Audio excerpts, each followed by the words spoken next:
Hi everyone. हम लोग ने पिछले लेक्चर में मॉड्यूलेशन की बात की थी और हमने ये देखा था कि मॉड्यूलेशन क्यों ज़रूरी है।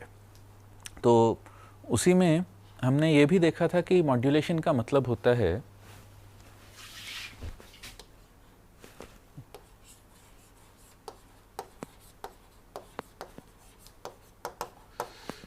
मॉड्यूलेशन होता है, ये अगेन प्रिसाइजली टेक्निकल डेफिनेशन नहीं है बट ऐसी डेफिनेशन है जिसे हम आगे चलकर यूज़ करेंगे।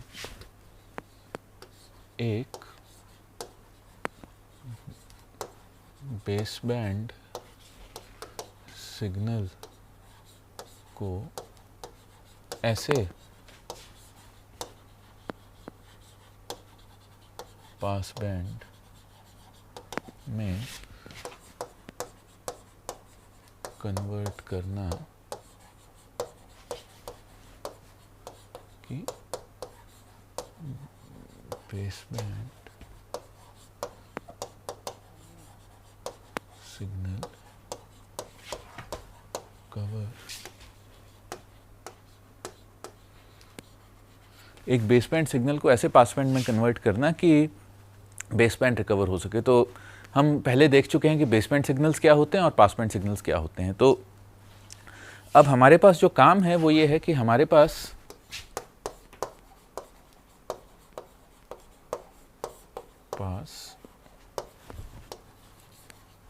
एक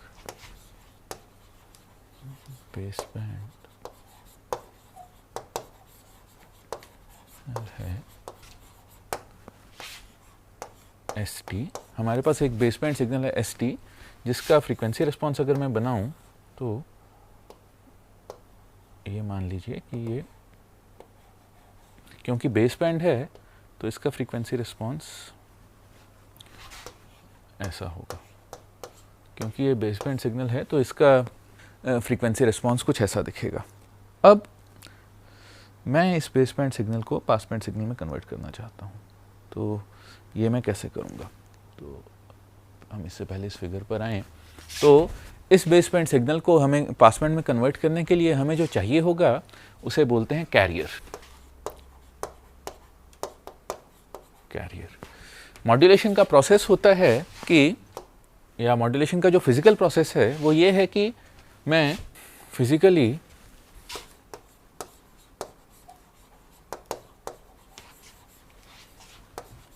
ये बेस बैंड सिग्नल एक कैरियर के किसी फिजिकल पैरामीटर को चेंज करके या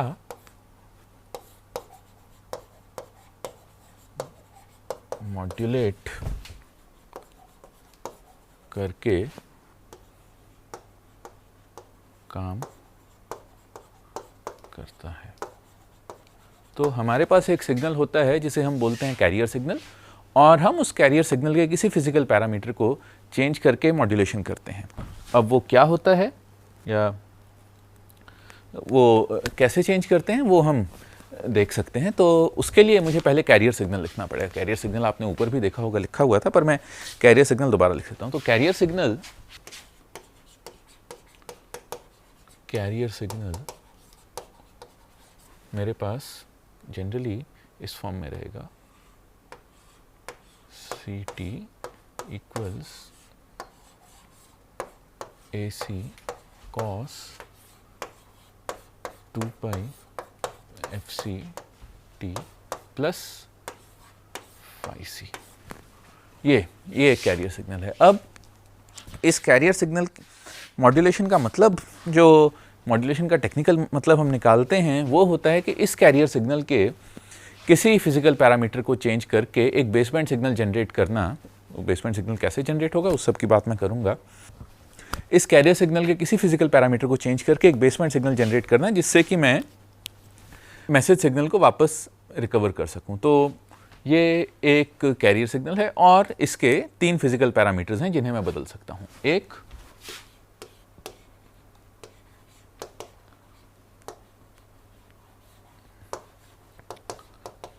एम्पलीट्यूड, इसका एम्पलीट्यूड, इसकी फ्रीक्वेंसी और इसका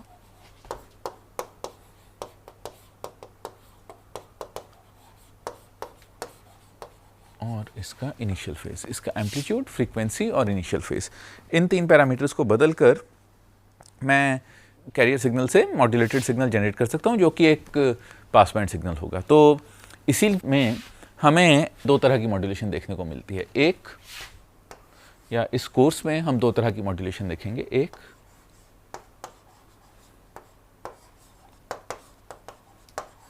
एम्पलीट्यूड मॉड्यूलेशन, 2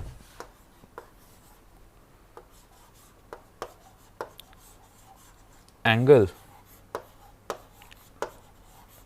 मॉड्यूलेशन, जिसके आगे 2 प्रकार या 2 टाइप्स हम देखेंगे।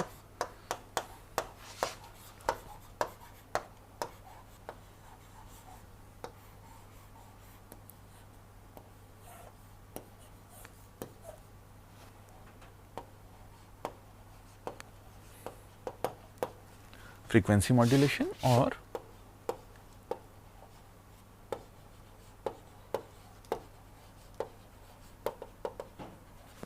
Phase modulation. एंगल मॉड्यूलेशन के हम 2 टाइप्स देखेंगे, फ्रीक्वेंसी मॉड्यूलेशन और फेज मॉड्यूलेशन। तो ये एंगल मॉड्यूलेशन के 2 टाइप्स होंगे। तो अब हम सबसे पहले एम्पलीट्यूड मॉड्यूलेशन की बात करेंगे कि एम्पलीट्यूड मॉड्यूलेशन क्या होती है और कैसे किया जाता है। तो एम्पलीट्यूड मॉड्यूलेशन अगर मैं डिफाइन करूं,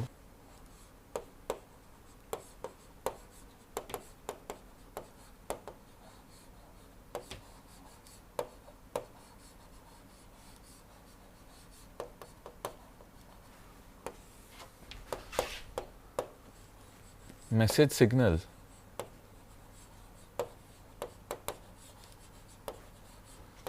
को यूज करके कैरियर सिग्नल के एम्पलीट्यूड,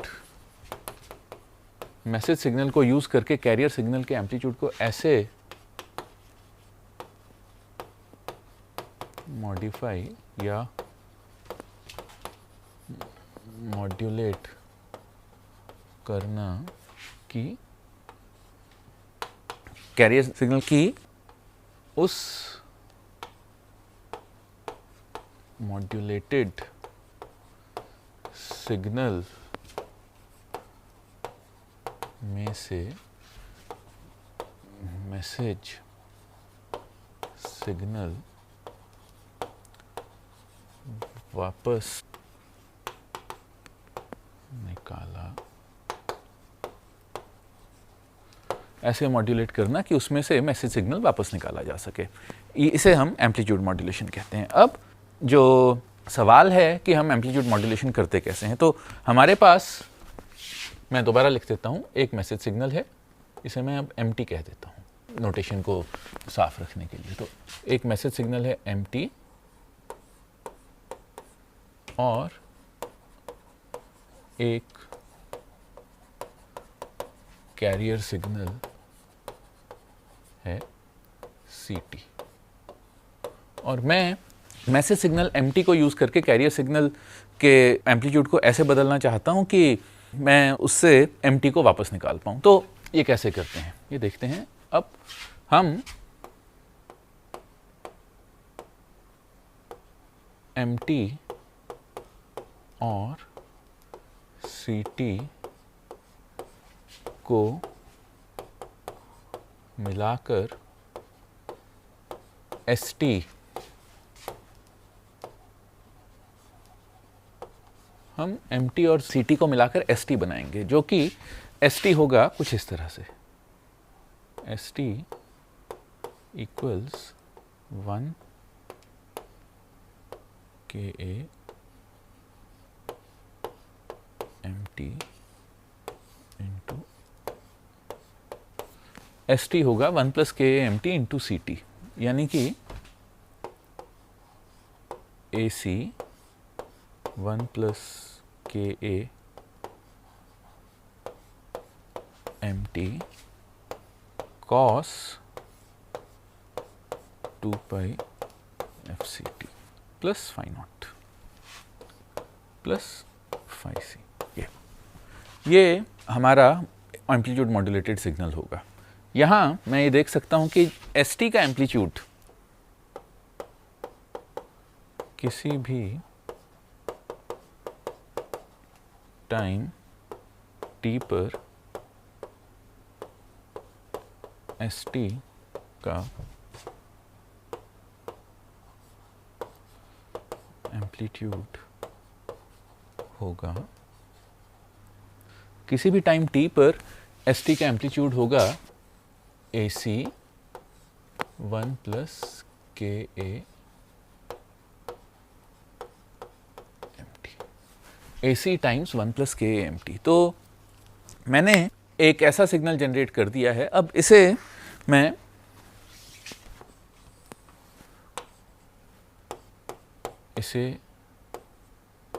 एस टी का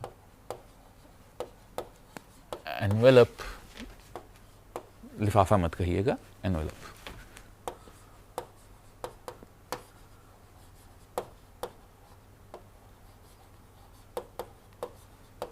इसे एस टी का एनवेलप भी कह सकते हैं। तो अब मैं इसका एक एग्जाम्पल दे सकता हूं कि अगर हमारे पास, इसे थोड़ा सा बड़ा करते हैं, ये एक एग्जाम्पल है, यहाँ पर के A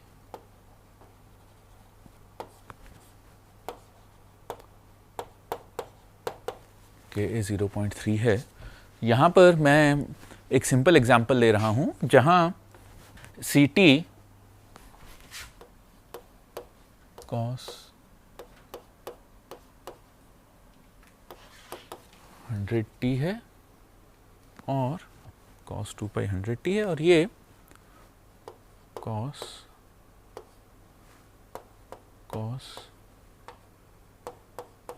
M T cos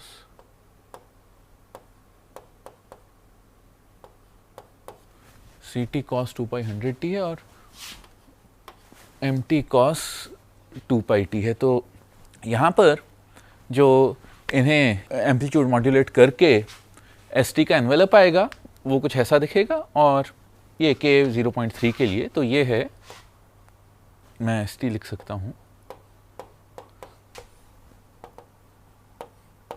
S T equals 1 plus 0.3 cos 2 pi T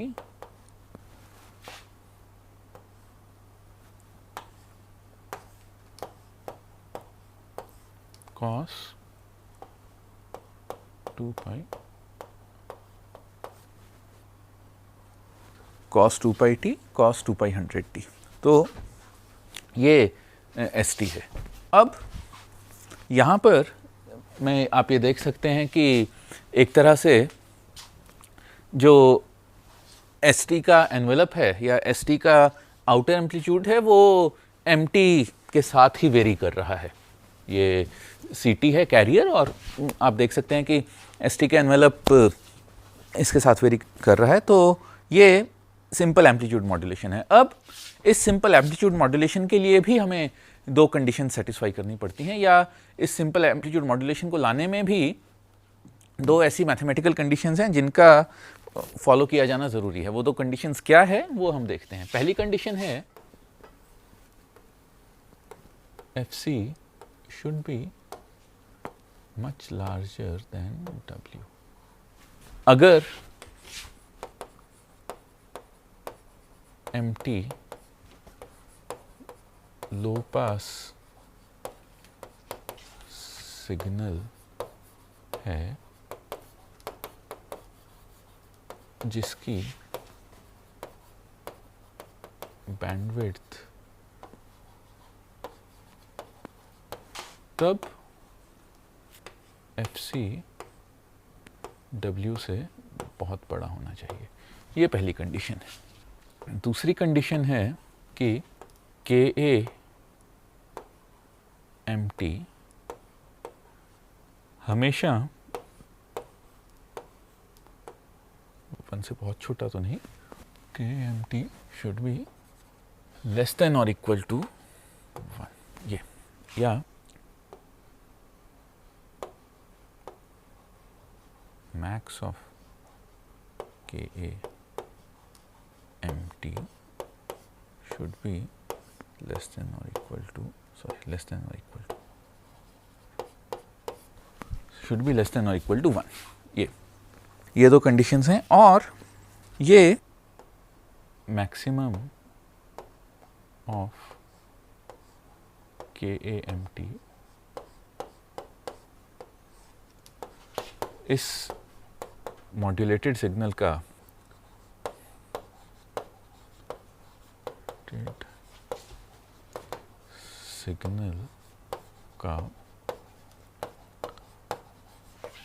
modulation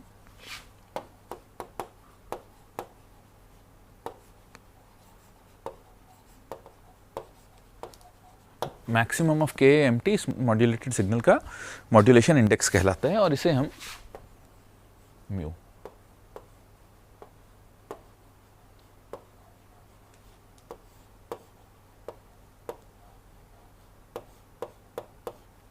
यहां पर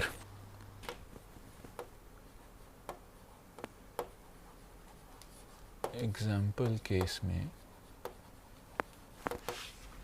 KA था 0.3 और MT था cos 2 pi t, मतलब KA MT की एब्सोल्यूट वैल्यू का मैक्सिमम हुआ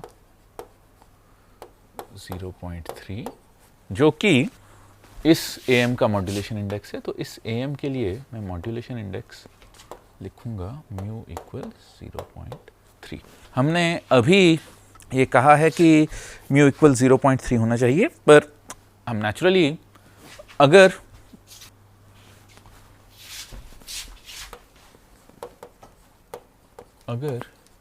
के ए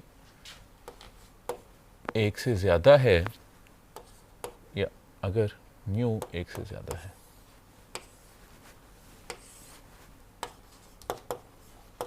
अगर म्यू से ज़्यादा है, तब उस सिग्नल को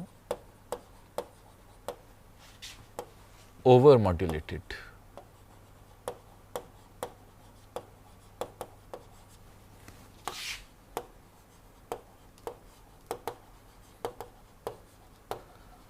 अगर मॉड्यूलेशन इंडेक्स 1 से ज़्यादा है तब उस सिग्नल को ओवर मॉड्यूलेटेड कहा जाता है। अभी आप ये जान लीजिए कि इस सिग्नल को ओवर मॉड्यूलेटेड कहते हैं। सिग्नल ओवर मॉड्यूलेटेड क्यों नहीं होना चाहिए, ये हम बाद में जब हम AM को डीमॉड्यूलेट करेंगे तब देखेंगे। तो अभी के लिए बस ये जान लीजिए कि सिग्नल ओवर मॉड्यूलेटेड, हम ये चाहते हैं कि सिग्नल ओवर मॉड्यूलेटेड ना हो।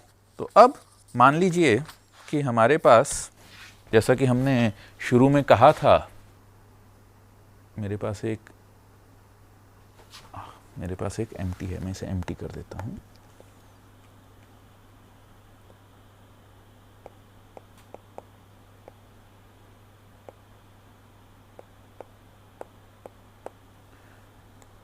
और इसे कॉपी कर लिया।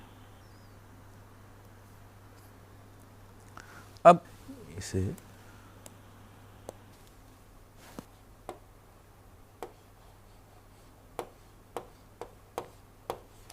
मेरे पास एक एम्प्टी है और इसे मॉड्यूलेट करके मैंने MF लिया। तो अब इसकी फॉर्म ऐसी है। तो अब मैं ये देखता हूँ कि एम्पलीट्यूड मॉड्यूलेशन करने से फ्रीक्वेंसी डोमेन में क्या होता है। तो मैं ये जानता हूँ कि ST equals AC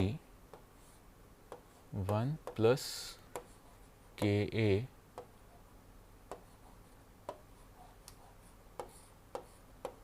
mt cos 2 pi fct plus phi c, ये S T equals A C cos 2 pi F C T plus phi C. यहाँ अगर मैं देखूँ, अब अगर इसे मैं देखूँ तो ये है ए C 1 plus K A M T half या A C by 2 J 2 pi F C T plus phi C plus minus 2 pi F C T plus phi C. ये अब अगर मैं दोनों तरफ से इसका फूरियर ट्रांसफॉर्म लेता हूं तो S F equals A C by 2 1 plus K A M F. अब ये इन दोनों का प्रोडक्ट है तो यहाँ convolution delta F minus F C phi C plus delta F minus F plus F C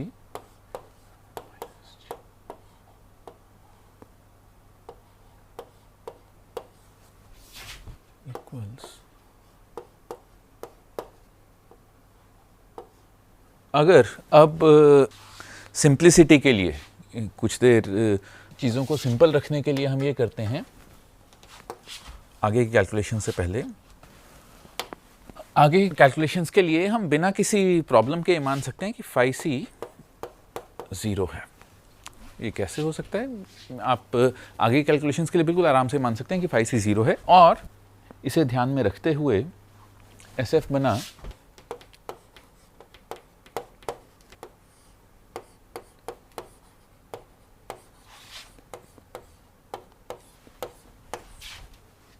M F convolved with delta f minus f c plus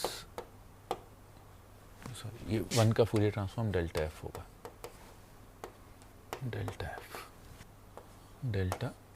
f plus F C. ये होगा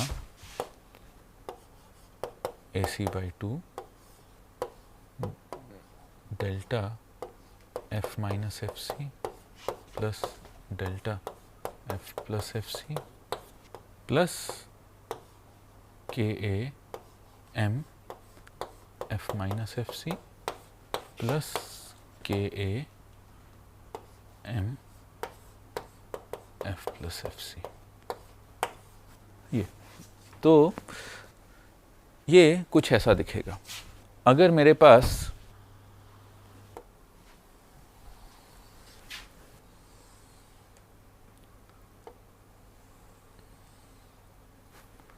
minus W W F C, अगर ये F C है, ये minus F सी, तब ये F C पर एक, क्योंकि एफ सी पर एक कंपोनेंट है प्लस एफ सी और एफ सी पर एक कंपोनेंट और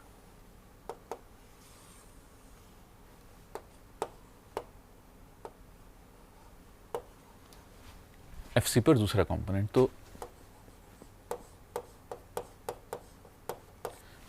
M F plus F C. तो ये ऐसा दिखेगा इसका एस एफ का स्पेक्ट्रम। लाल वाला एस एफ का स्पेक्ट्रम है। तो अगर मेरे पास टाइम डोमेन में एम एफ, ये एम एफ का स्पेक्ट्रम है, तो आप ये देख सकते हैं कि अगर आपके बेस बैंड सिग्नल का स्पेक्ट्रम कुछ ऐसा दिखता है तो उसे एम्पलीट्यूड मॉड्यूलेट करने के बाद जो आपके पास सिग्नल आएगा उसका स्पेक्ट्रम ये लाल स्पेक्ट्रम जैसा दिखेगा। तो ये हमारे पास एम्पलीट्यूड मॉड्यूलेशन है। अब इसी डायरेक्शन में एक आखिरी कहानी या इसी सब में एक आखिरी पार्ट, अगर हम वापस यहाँ जाएं तो हम ये देख सकते हैं कि ST का एम्पलीट्यूड या ST का एनवेलप, ST का एनवेलप टाइम का, हम ये देख रहे हैं कि ST का एनवेलप टाइम का फंक्शन है। और अगर मैं ये लिख सकता हूं कि V equals 1 plus KA MT times AC, ये है एनवेलप, ये ST का एनवेलप है। तो अब मैं इस सिंपल केस में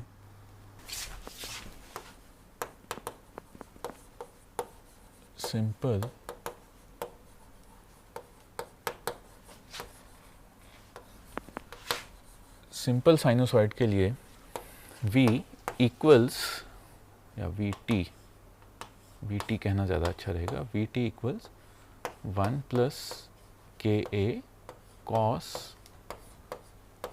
2 पाई FMT। मैं ये मान रहा हूँ कि मॉड्यूलेटिंग सिग्नल एक साइनोसॉइड है, सिंपल साइनोसॉइड मॉड्यूलेटिंग सिग्नल के लिए जिसकी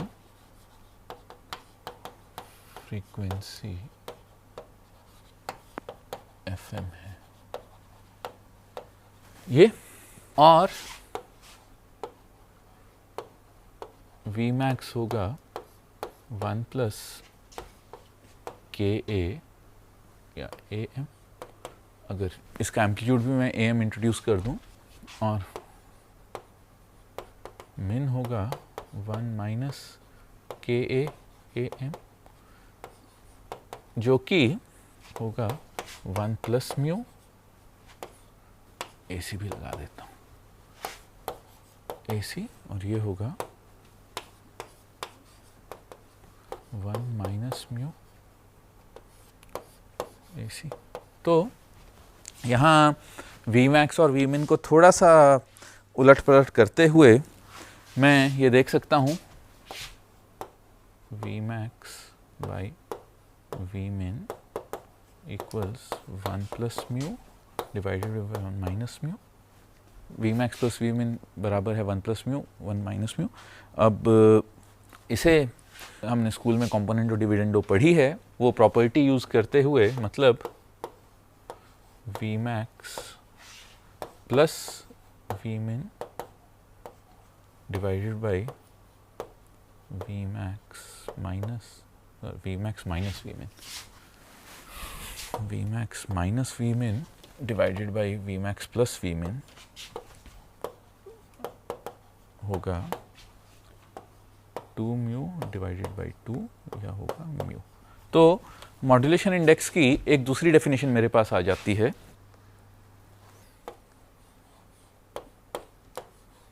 Vmax माइनस Vmin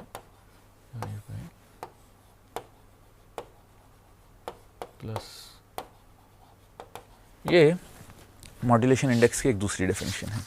तो ये AM का हमारा इंट्रोडक्शन था कि AM क्या होता है, AM का फ्रीक्वेंसी स्पेक्ट्रम कैसा दिखता है, और AM का मॉड्यूलेशन इंडेक्स क्या होता है। अगले लेक्चर में हम देखेंगे कि AM को कैसे इलेक्ट्रॉनिकली या इलेक्ट्रॉनिक सर्किट्स यूज़ करके AM को हम कैसे जनरेट कर सकते हैं, और इस AM को हम कैसे डीमॉड्यूलेट कर सकते हैं, या उसमें से MT वापस कैसे निकाल सकते हैं। Thank you.